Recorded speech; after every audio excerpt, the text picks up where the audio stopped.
This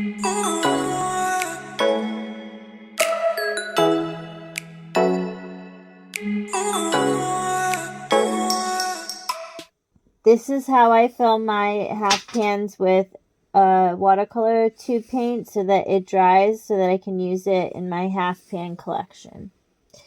So first, you just want to open it over the vessel of whatever you're pouring it in, and you want to start at the bottom and squeeze and squeeze and squeeze till it reaches the corners. And don't worry if it doesn't fully reach the corners. And then you want to stop. Okay. And then usually I take the leftover and I'll put it on my palette so I have some to work with later on. And then I'm going to grab a stick. So hold on a sec.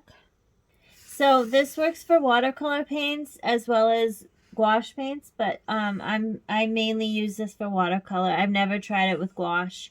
I don't know how it would work. This is Rose of Ultramarine by danielsmith. It's a beautiful color.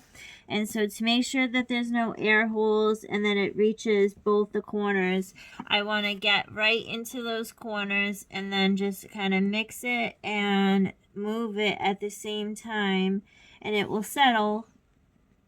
And you just leave it on a flat surface for about 48 hours, and it should be, depending on humidity, it should be solid.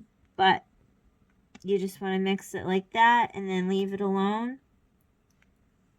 Make sure it's really in those corners, because if there's holes there, it can lead to mold, and you don't want that. But I've never had a problem like that. And then I stick them in my pan right here when they're all dried, and I can use them just like any other pan paint. These are some of them. Thank you.